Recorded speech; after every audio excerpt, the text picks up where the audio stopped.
মুসলমান, আমার রব্বুল আলামিন পবিত্র কোরআনুল মাজিদ ফুরকানুল হামিদ পারা নম্বর 3 তার মধ্যে আমার রব্বুল আলামিন ইরশাদ করেন, বিসমিল্লাহির রহমানির রহিম, قل إن كنتم تحبون الله فاتبعوني يحببكم الله ويغفر لكم ذنوبكم والله غفور رحيم। ও প্যারে মুসলমান, আমার রব্বুল আলামিন তিনার মাহবুব নবী মুহাম্মদুর রাসূলুল্লাহ সাল্লাল্লাহু তাআলা আলাইহি ওয়াসাল্লাম কে ডেকে বলেন, ও আমার নবী, ও আমার বন্ধু মুহাম্মদ সাল্লাল্লাহু আলাইহি ওয়াসাল্লাম, আপনি দুনিয়ার সকল মানুষদেরকে বলে দেন, আপনি দুনিয়ার সকল বান্দাদেরকে বলে দেন, আপনার সকল উম্মতদেরকে বলে দেন, নবী গো, ও নবী, আপনি আপনার উম্মতদেরকে বলে দেন, কুল ইন কুনতুম তুহিব্বুনাল্লাহ ফাত্তাবিউনি ইউহিব্বুকুমুল্লাহ ওয়া ইয়াগফির লাকুম যুনুবাকুম ওয়াল্লাহু গফুরুর রহিম। উচ্চস্বরে বলেন সুবহানাল্লাহ, সুবহানাল্লাহ। ও প্রিয় মুসলমান, আমার নবীকে আল্লাহ রাব্বুল আলামিন ডেকে বলেন, নবী গো, ও নবী, আপনি সকল দুনিয়ার মানুষদেরকে বলে দেন, যদি কোনো বান্দা আমি আল্লাহকে রাজি করতে চাই, যদি কোনো মানুষ আমি আল্লাহকে খুশি করতে চাই, আমি আল্লাহকে যদি কোনো বান্দা হাসিল করতে চাই, ও নবী গো, সকল বান্দাদেরকে বলে দেন, তারা যেন, ও নবী, আপনার কথা অনুযায়ী চলে। শুধুমাত্র এই পর্যন্তই শেষ না, আমার রব্বুল আলামিন বলে দিলেন, নবী গো, আপনি দুনিয়ার মানুষদেরকে বলে দেন, কুল ইন কুনতুম তুহিব্বুনাল্লাহ ফাত্তাবিউনি ইউহিব্বুকুমুল্লাহ।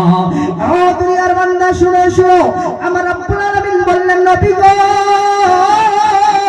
ও নবী, যদি কোনো বান্দা আমি আল্লাহকে হাসিল করতে চাই, আমি আল্লাহকে ভালোবাসতে চাই, যারা যেন নবী আপনাকে ভালোবাসে, আপনার পেরবি করে, আপনার কথা মানে, আমার রব্বুল আলামিন বলতেছেন, ইউহিব্বুকুমুল্লাহ, যে বান্দা নবী গো আপনার কথা অনুযায়ী চললো, আপনাকে ভালোবাসলো, সেই ভালোবাসা ইউহিব্বুকুমুল্লাহ, সেই ভালোবাসা আমি আল্লাহর সঙ্গে করা হয়ে যায়।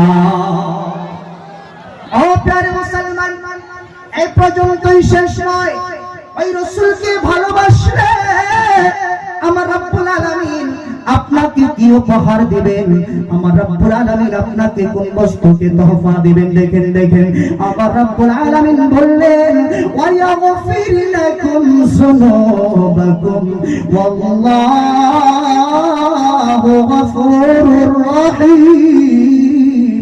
আমার রব্বুল আলামিন বলেন, ও দুনিয়ার বান্দা, শুনো, তোমরা একটা কথা মনে রাখবে, যখন কোন বান্দা আমার রাসূলকে মহব্বত করে নিল, আমার রাসূলকে ভালোবেসে নিল, সেই মহব্বত করা আমার আমি আল্লাহর সঙ্গে করা হয়ে গেল। ও বান্দা শুনো, তোমার জন্য আমি রব্বুল আলামিন উপহার রেখেছি, তোমার জন্য আমি রব্বুল আলামিন এমন উপহার রেখেছি, যেটাকে তোমরা যখন শুনবে তোমাদের মনে আনন্দ ফুটে যাবে। সেটা হলো কি, ও প্রিয় মুসলমান, যখন আপনি রাসূলকে ভালোবাসলেন, রাসূলের সুন্নাতকে ভালোবাসলেন, আমার রব্বুল আলামিন বলেন, ওই বান্দার গুনাহ খাতা আমি রব্বুল আলামিন মাফ করিয়া দাও, ওয়া ইয়াগফির লাকুম যুনুবাকুম ওয়াল্লাহু গফুরুর রহিম। ওই বান্দার গুনাহ খাতাকে আমার রব্বুল আলামিন মাফ করিয়া দেন। চিৎকার দিয়ে বলেন সুবহানাল্লাহ। হাত উঠায় বলেন, ইয়া রাসূলুল্লাহ। আমরা সবাই নবীর প্রেমিক না? নবীকে কে কে ভালোবাসেন না? হাত উঠান তো দেখি, কে বাসেন না? বাসেন না যারা বাসেন না? ও প্রিয় মুসলমান, কথাগুলো বুঝতে পারতেছেন কি, যে নবীকে ভালোবাসলে আল্লাহকে ভালোবাসা হয়। তো নবীকে মানার প্রয়োজন আছে না নাই? এই মুসলমান আছে না নাই? নবীকে যদি কোনো বান্দায় বলে আমি মানি না, আর সে যদি নিজেকে দাবি করে আমি মুসলমান, আমি মুমিন, তাকে কি মুমিন বলে মানা যাবে? কথা বলো, মানা যাবে?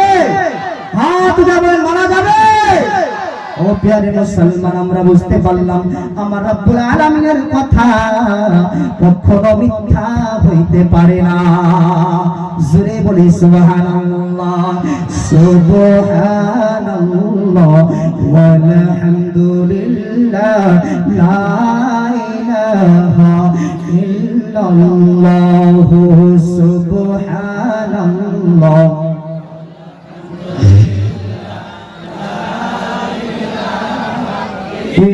ইল্লাল্লাহু লা ইলাহা ইল্লাল্লাহু, লা ইলাহা ইল্লাল্লাহু, লা ইলাহা ইল্লাল্লাহ, সুবহানাল্লাহ।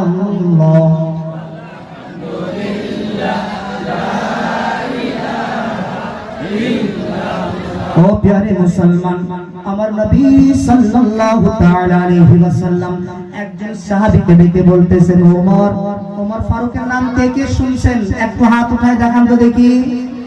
ওমর ফারুক একজন সাহাবী ছিলেন, তাই না গো? সাহাবী ছিলেন না? একটু উচ্চ স্বরে বলি সুবহানাল্লাহ। হযরত ওমর ফারুক রাদিয়াল্লাহু তাআলা আনহুকে আমার রাসূল ডেকে বললেন, ওমর, তুমি দুনিয়ার মধ্যে সবচেয়ে বেশি কাকে ভালোবাসো, কাকে মহব্বত করো? হযরত ওমর ফারুক রাদিয়াল্লাহু তাআলা আনহু তিনি বলেছিলেন, নবী গো, ইয়া রাসূলুল্লাহ, ইয়া হাবিবাল্লাহ, নবী গো, দুনিয়ার মধ্যে সবচেয়ে বেশি আমার জানকে আমি মহব্বত করি আমার রাসূল সাল্লাল্লাহু আলাইহি ওয়াসাল্লাম। হযরত ওমর ফারুককে ডেকে বলেন, ওমর রে, ও ওমর, তোমার ঈমান এখন পর্যন্ত পরিপূর্ণ হয় নাই, তুমি মুমিনে কামিল হইতে পারো নাই। ও প্রিয় মুসলমান, হযরত ওমর ফারুক রাদিয়াল্লাহু তাআলা আনহু এই কথা শোনার সঙ্গে সঙ্গে তিনার চোখ দিয়ে পানি ঝরঝর ঝরা পড়া স্টার্ট হয়ে গেল। হযরত ওমর ফারুক রাদিয়াল্লাহু তাআলা আনহু কেমন সাহাবী